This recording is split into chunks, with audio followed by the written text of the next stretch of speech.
Thank you for joining us here today. If we have not met, my name is Andrea Daniels. I am the owner of Script Free Sales and Rookie Terrain Maker. And if there's one thing that you know about me, you know it is that I am fanatical about word choice.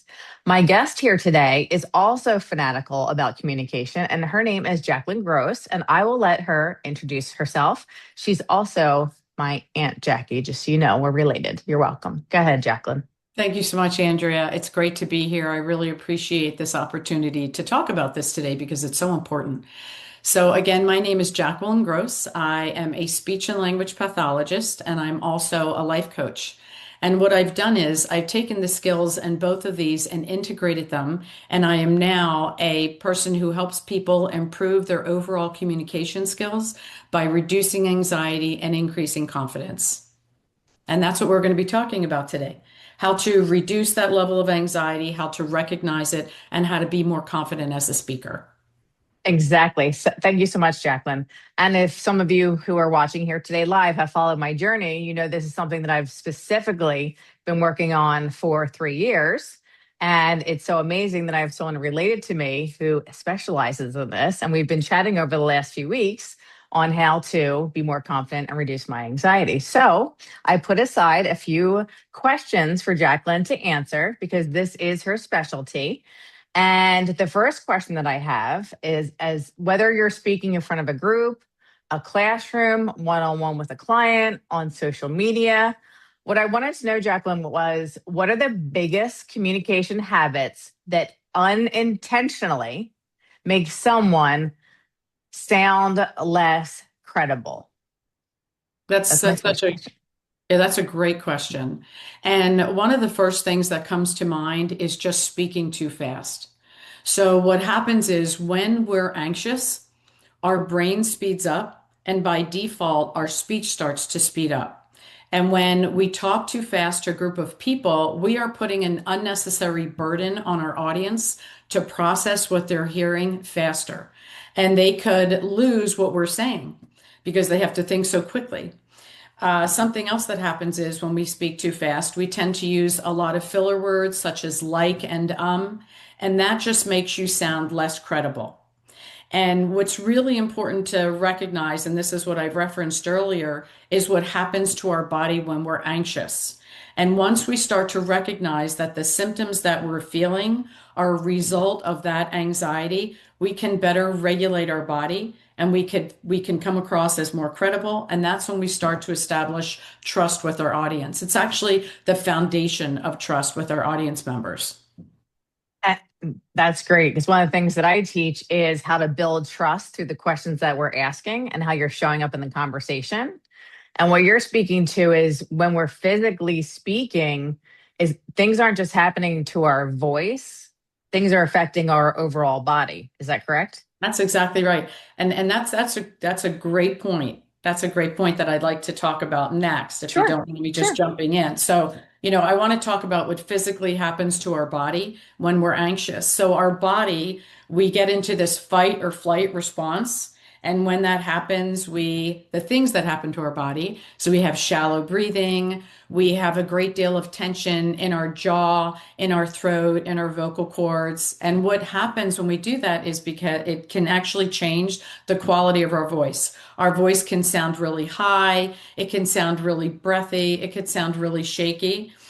So we want to avoid that, okay? And what happens is that a lot of people that experience this, they just think they're bad speakers.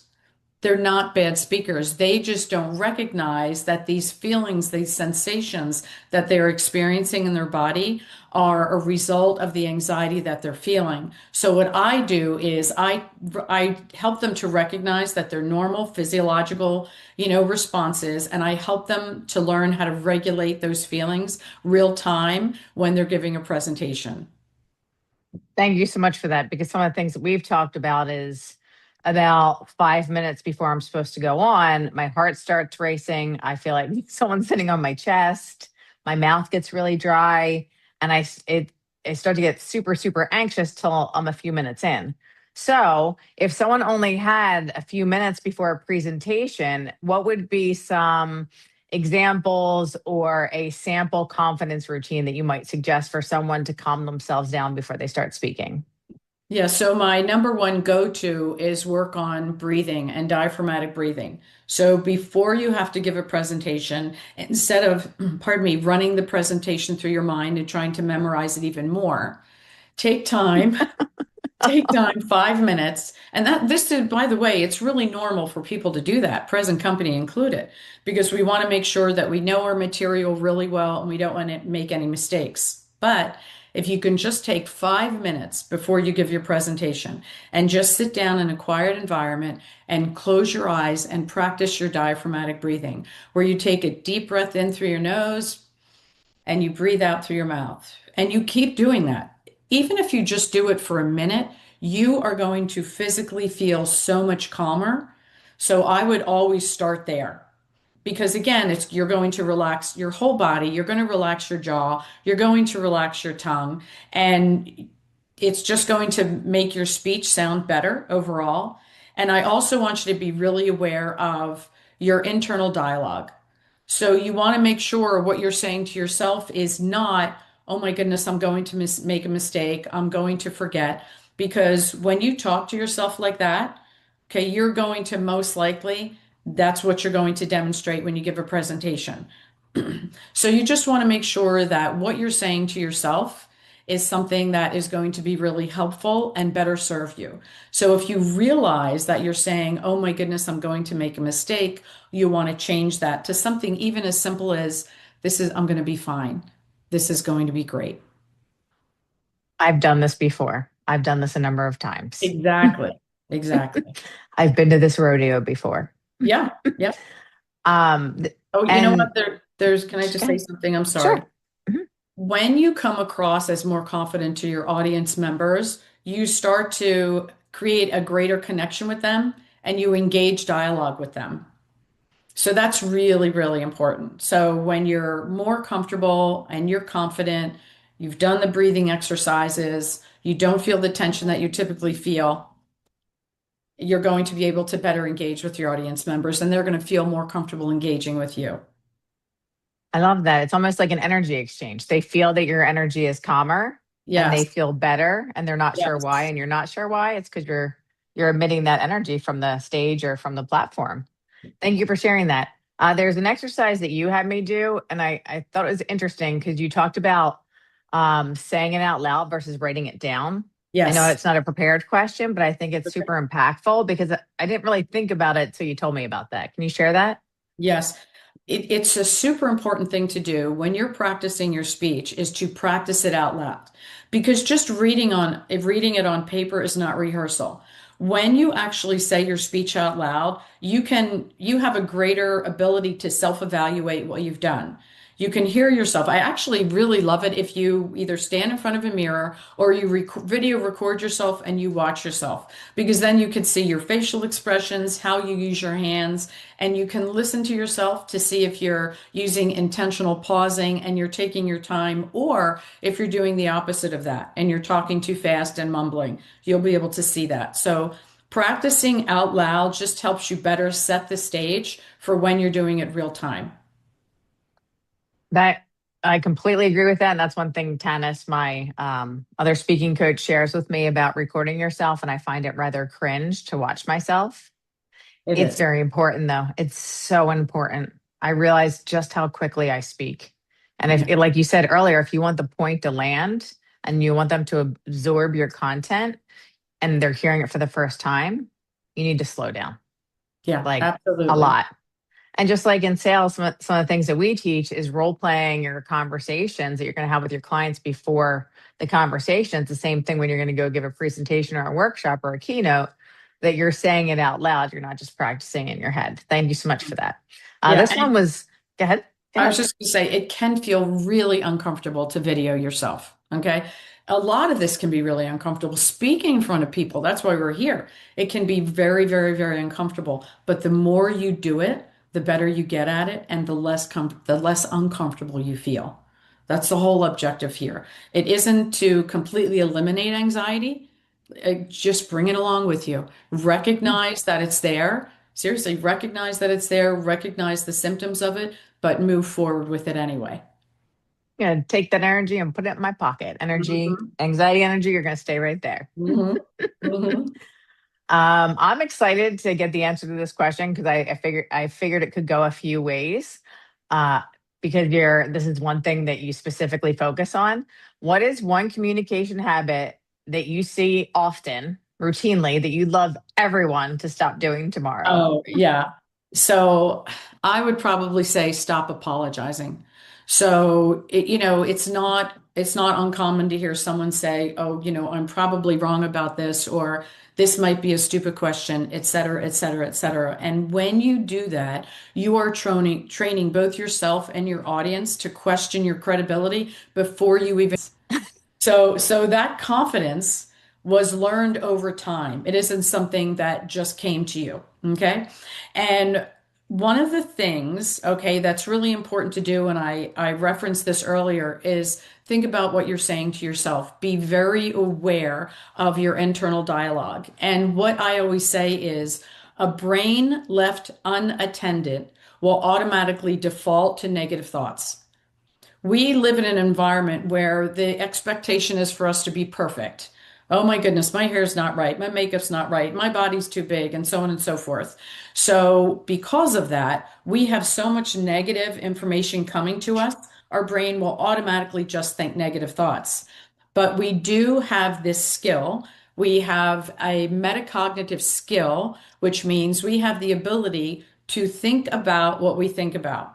So if we go Hmm. back years ago to cavemen times, okay, Hmm. the prefrontal cortex wasn't developed yet. So the caveman, all they wanted to do was they wanted to stay safe. So they had to run out of the cave, grab the food, and then sit in their cave and eat their food and be safe. But because as humans, we've evolved over time, we now have this prefrontal cortex. And then again, that gives us the ability to think about what we think about. So, one thing that I always suggest is try to think about that. How are you talking to yourself? Are you saying, "Oh my gosh, I'm just going to do such a bad job. I'm so bad at this"? Or are you saying, "I'm learning. I'm getting better and better and better." And some of the things you can do in the morning is you can do something, for instance, you could write down things you're grateful for. As soon as you wake up, just write down 5 or 10 things you're grateful for because it just kind of gets you on that positive roll before you even start your day. And then Absolutely. you Hmm. can choose one of those things that you're grateful for or something that you're grateful for that you haven't achieved yet. And you tell yourself that I'm so happy and grateful now that my net income is this much every month. Or I'm so happy and grateful now that I have clients that come to me in abundance. Something, whatever it is that you want, even if you want to buy a house or a new car, act as if that's already happened and keep telling yourself that. And when you keep telling yourself these positive things, you will automatically move into action that will give you the result that you're looking for. And there's another way to look at this too. So if we break it down into, think of a circumstance. I think I've talked to you about this before, Andrea. Think of any circumstance. I'm going to give the example of losing weight, right? So let's say someone says, I weigh 200 pounds. That's their circumstance. And they want to lose weight, but their thought is, I've done this before, it's never worked. That's their thought. I've done this before, it's never worked. So the feeling they get from that thought is defeat. And when you feel defeated, they're like, forget it. I'm not going to eat the broccoli and the chicken. I'm going to chow down on some ice cream and cake because I'm not going to lose this weight. And then the result they get is that thought, this isn't going to work. It didn't work for them. They didn't lose the weight. Now, if you can change your mindset, if you can change that thought, so let's say again, the circumstance remains the same. I weigh 200 pounds. And their thought is something along the lines of, I'm so excited to try this new diet, right? And then the feeling may be having is that they're really motivated. And when they're motivated, they're going to work out, they're going to eat healthy. And then the result they get is they're going to lose the weight because they were excited about trying that new diet. They actually followed through and tried that diet, and then they lost the weight. So that's why it's so important to think about what you're thinking about because what you tell yourself will be revealed, either good or bad. Self-talk is extremely important. Hmm. Extremely important. Thank you for sharing that. That Hmm. is true. And I think I don't know if this is a statistic you shared with me or I read somewhere, but it was that 80% of our thoughts are negative and 90% of our thoughts repeat. Oh, I don't think I told you that. I don't remember that, but I like it. I actually think it was from maybe something Joe Dispenza that I read Oh, because you had maybe. turned me on to Yeah, that. yeah. So I thought that was interesting. I was like, well, we need to be intentional about what we're thinking about, our thoughts around our thoughts, we'll call it.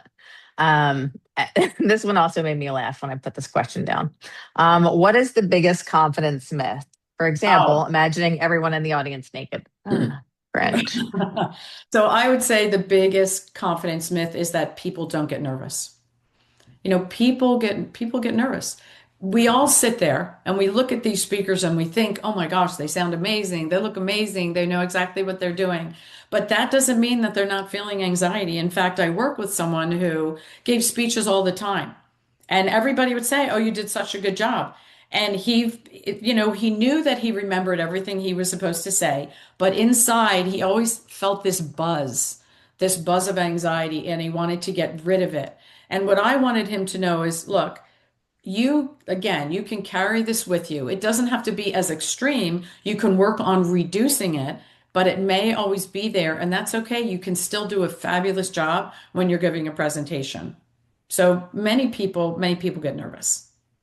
Thank you for sharing that. One of my mentors said, I'd be a little worried if you didn't have that Hmm. nervous feeling. And sometimes that nervousness is excitement. I Hmm. know there's some speeches I gave that I was so excited about the material that it felt more like excitement that was rare. It's usually Hmm. more nervousness, but it means that you care about the audience and what you're about Yeah. to deliver because it's their time.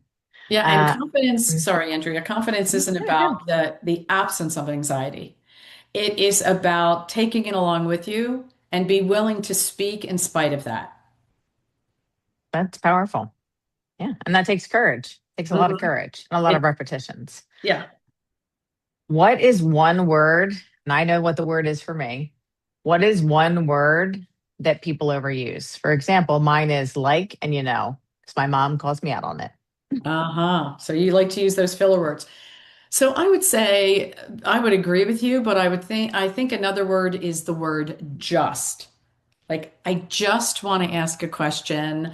I just think, I just have one question. When you use that word just, you minimize what you're saying. I think people do it because they want to soften their message, but what they're really doing is that they're minimizing what they're going to say. So I would say eliminate that. And you Okay. can use it every Mhm. now and then. I mean, we're all going to say like and every now and then. We're going to use the word just, and we're going to do things every now and then that are typically done. The issue is when they're done too often. Yes. And I've have the same feelings about the word just. You're justifying it. And we shouldn't Hmm. have to justify things. We should be confident if whether we're an audience member or whether we're on stage. Now, if people are watching us live here today, if there's anything that Jacqueline and I talked about, feel free to put in the chat. We can direct it afterwards or after the live is over. We'll make sure we get to everyone's comments. So we're almost at the end here. What is and you might have mentioned this, and I'm going to go simple with this one. What is the most underrated communication preparation skill? Now, the reason I ask this is I write my speeches, I review it in my head while I'm falling asleep, then I torture myself a few days before the presentation. I go over my slides. And sometimes what one of my coaches tells me is that I already have everything within me. Like everything's already here. Why?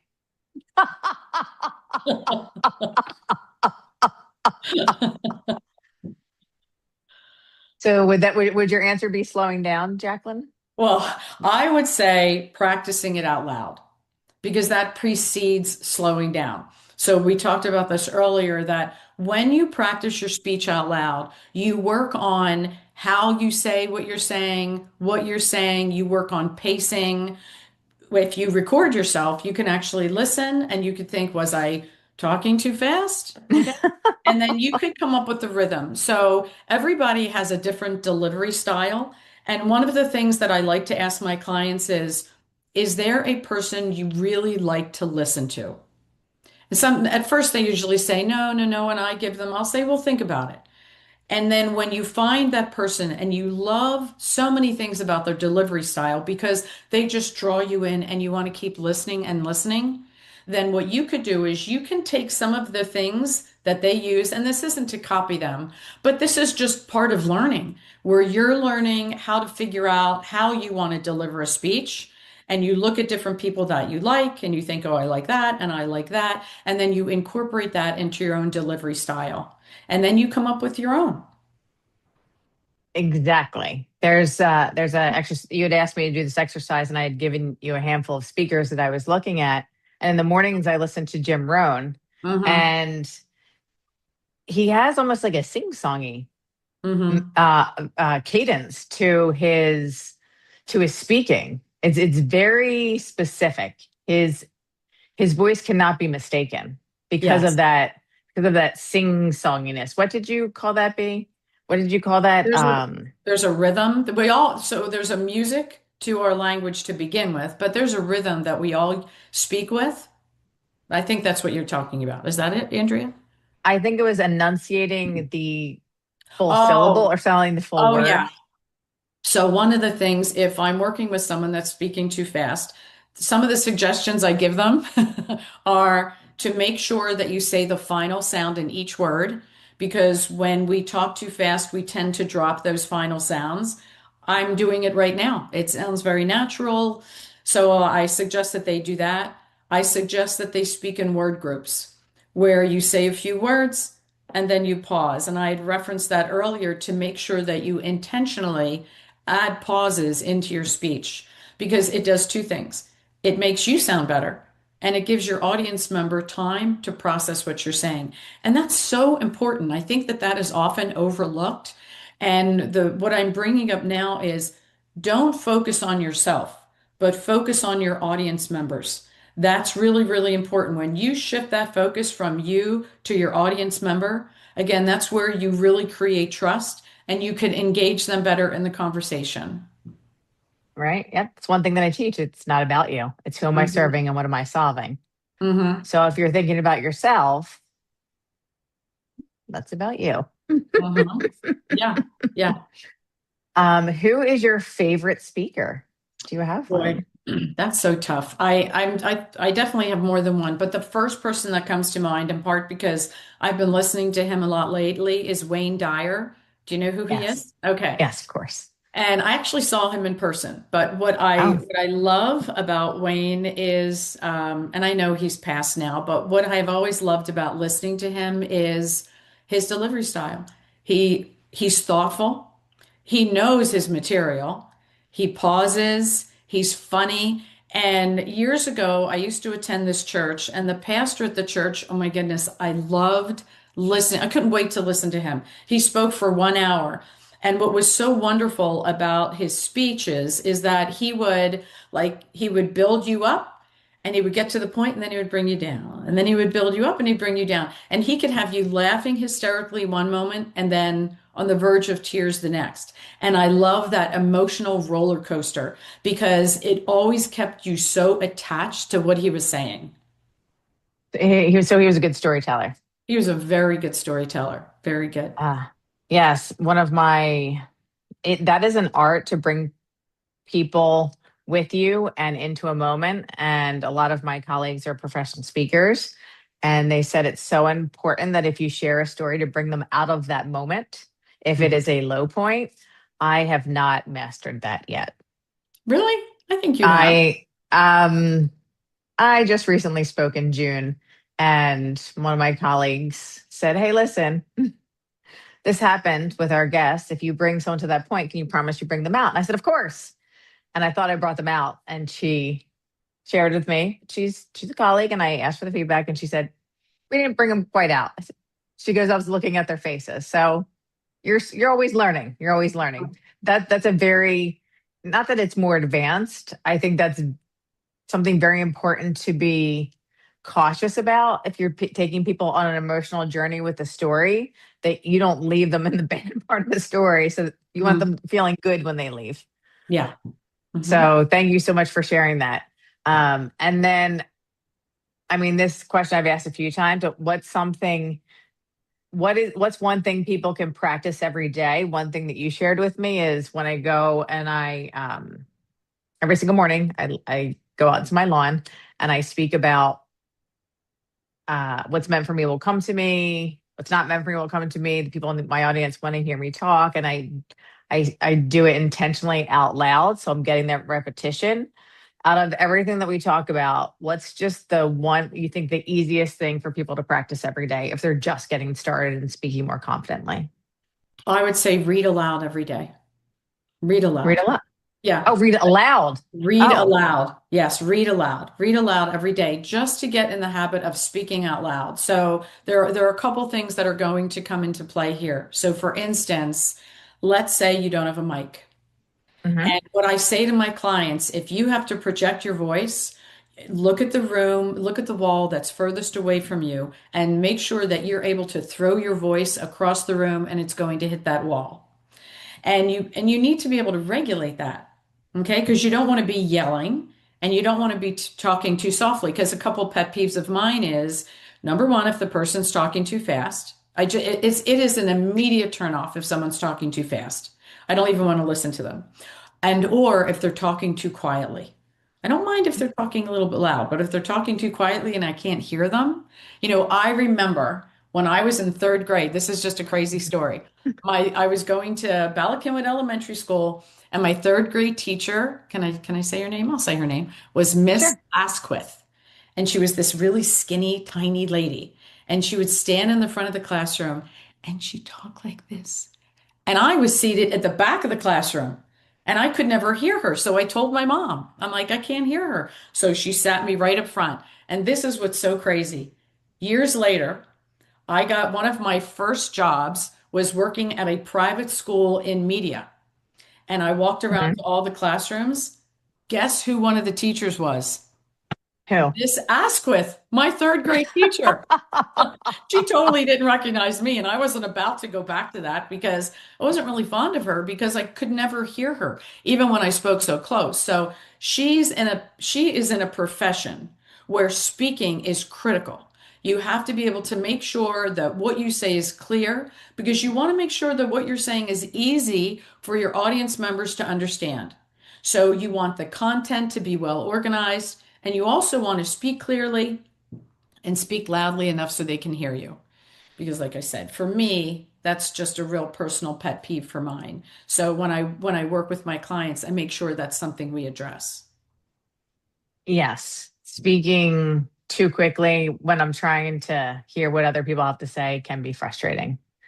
Well, thank you so much for everyone who joined us today. Hopefully, you got some quick tips from Jacqueline. Her contact information will be on the chat.